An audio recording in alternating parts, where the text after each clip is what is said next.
In 1930, a single company controlled 1 out of every $10 Americans spent on food. It was bigger than Sears. It owned its own bakeries, its own dairies, its own salmon canneries in Alaska. For half a century, it was simply the store, the place millions of families thought of when they thought of buying dinner. And then, with cash in the bank and no debt to speak of, it spent the next 2 decades quietly destroying itself. In this video, we will step inside the largest retailer the world had ever seen, a grocery empire that began with a shipment of tea and ended in bankruptcy court. We'll see how a single bare-bones store format, run by 1 or 2 men, multiplied into 15,000 outlets. We'll learn why the United States government tried to break the company into 7 pieces and why it spent $5 million in 1 year fighting back. And we'll understand how a price war the company itself started in 1972 became, in the words of stunned observers, an act of corporate suicide.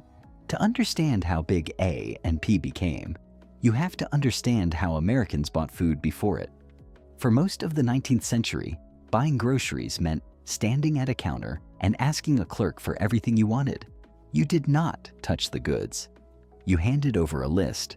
The clerk fetched the items one by one, weighed your flour, scooped your coffee, and wrote it all in a ledger because most families bought on credit and paid at the end of the month. Many stores delivered to the door. All of this service was folded into the price.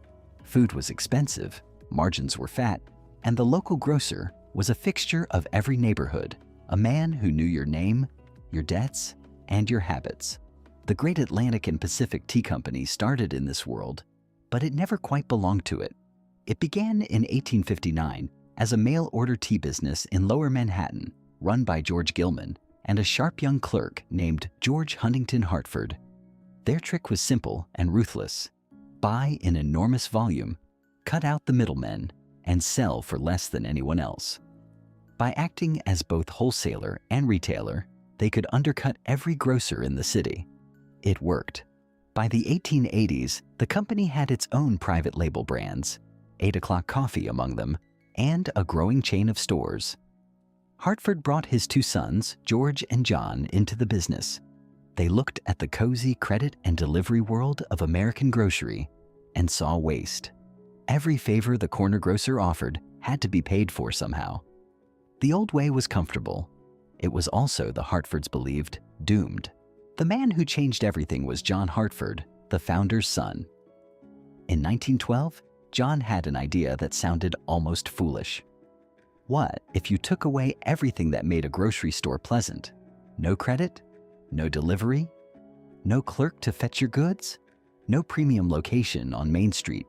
You'd open a tiny shop on a cheap side street, stock it with a limited range of staples, and run the whole thing with 1 or 2 men. In exchange for stripping out every comfort, you would offer one thing the neighborhood grocer couldn't match: rock-bottom prices. He convinced his father and his more cautious brother to let him test it. The first A&P economy store opened in Jersey City. It was a gamble on a simple bet that Americans cared more about the price of food than the ceremony of buying it. They did.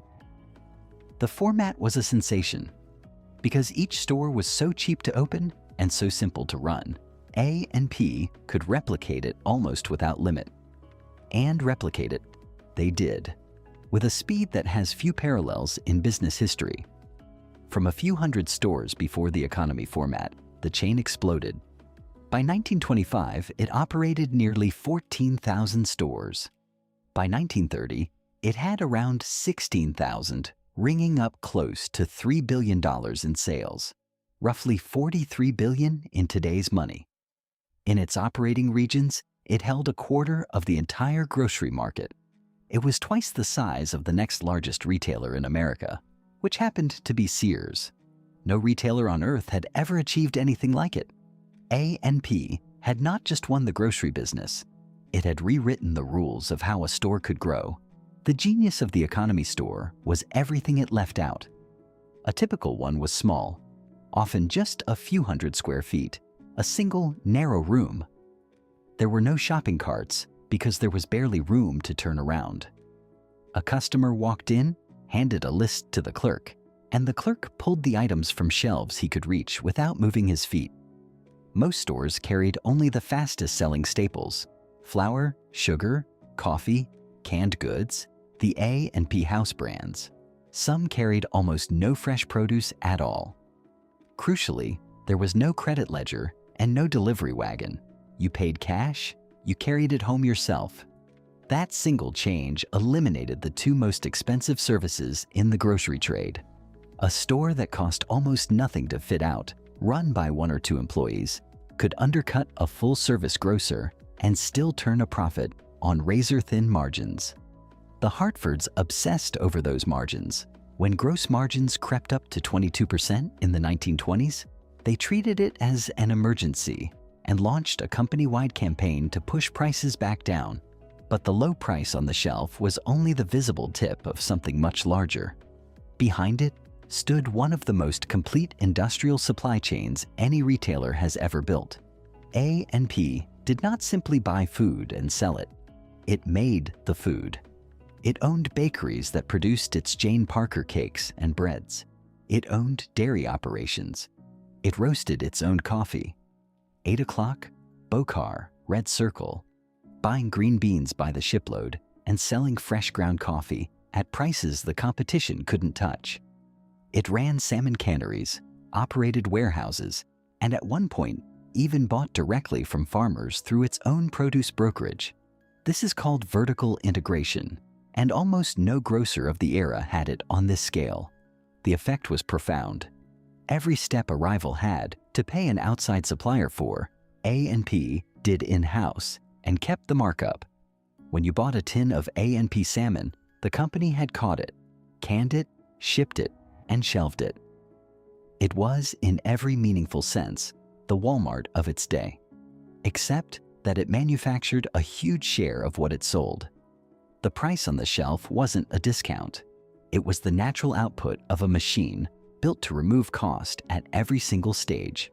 By the 1930s, though, a threat appeared that the tiny economy store could not answer. In 1930, a former A&P employee named Michael Cullen opened something new in Queens, a King Cullen, a huge self-service store where customers wheeled carts down aisles and picked their own goods. Soon after, a store called Big Bear opened in New Jersey and reportedly did the sales volume of 100 A&P shops at once. The math was brutal. A single giant self-service store with low overhead spread across enormous volume could obliterate a cluster of little counter service shops. In 1933, A&P's sales fell 19%. The Hartford brothers debated hard. They had built an empire on small stores, thousands of them, and the supermarket would cannibalize their own network. They did it anyway. They decided to open 100 supermarkets, the first in Braddock, Pennsylvania, and the new stores were an immediate success. Then they did something even more radical. They began tearing down their own creation. Between the mid-30s and the end of the decade, A&P closed thousands of economy stores. By 1939, it ran 1,100 supermarkets. By 1950, it operated 4,000 supermarkets and only 500 of the old small stores, on sales of $3.2 billion and a profit of $32 million. For a moment, around mid-century, A&P stood at a height almost impossible to imagine for a grocery store. It was the largest retailer of any kind in the United States, bigger than every department store, every mail-order house, everyone.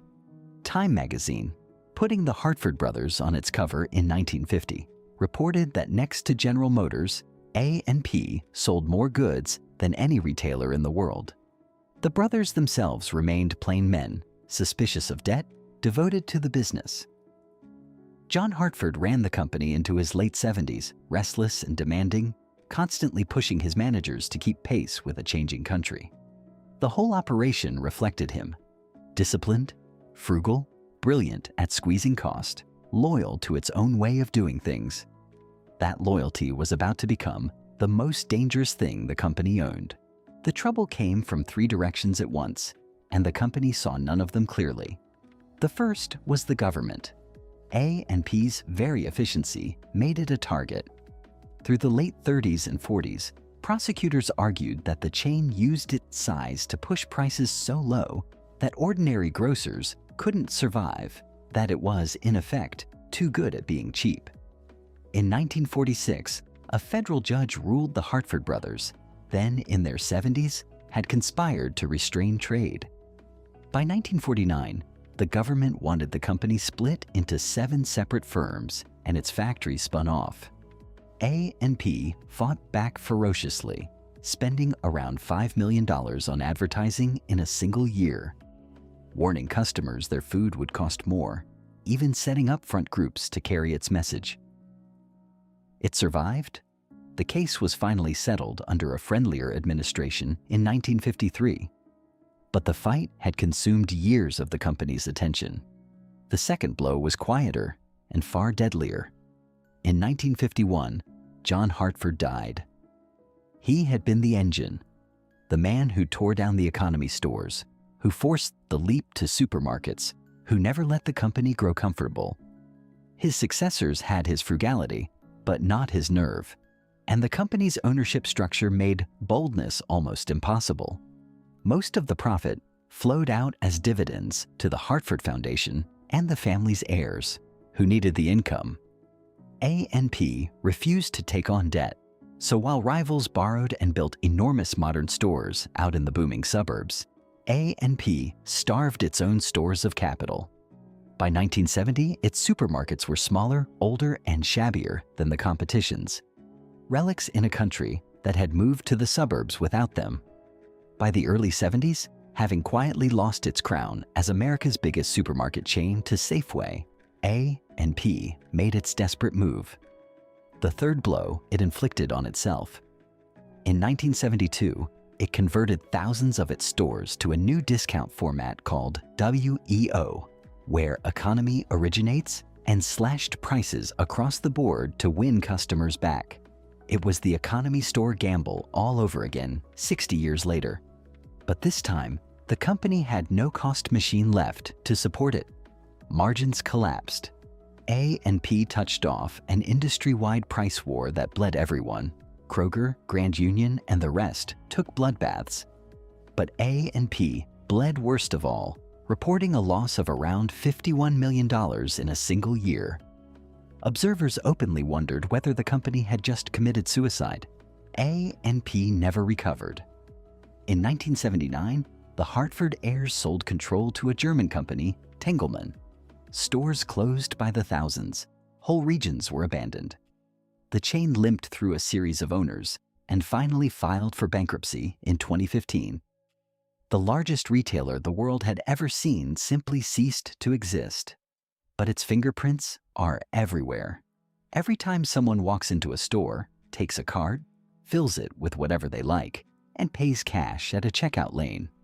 That entire ritual of self-service, no credit, no clerk fetching your goods, descends directly from the Model A&P perfected and scaled. Every store brand product on the shelf, the cheaper near twin of the national brand, is the heir of 8 o'clock coffee and Jane Parker bread, a company selling things it controlled from factory to shelf. And the legal fight over A&P set a pattern that echoes still. The question of whether a company can be punished simply for being too efficient and too cheap. That same argument, almost word for word, was revived against Amazon in a famous law school paper less than a decade ago. The Goliath fell. The way it fought is still how the whole game is played. There's a strange lesson buried in the rise and fall of A&P. What it gave America was abundance, cheaper food, more of it for more people. In 1950, Americans ate noticeably more and ate better than they had a generation before, and the poorest families gained the most.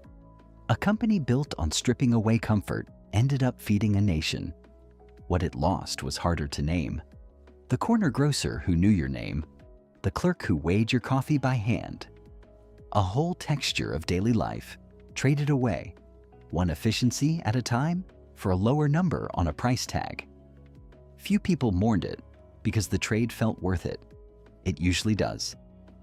And then there's the deepest irony of all.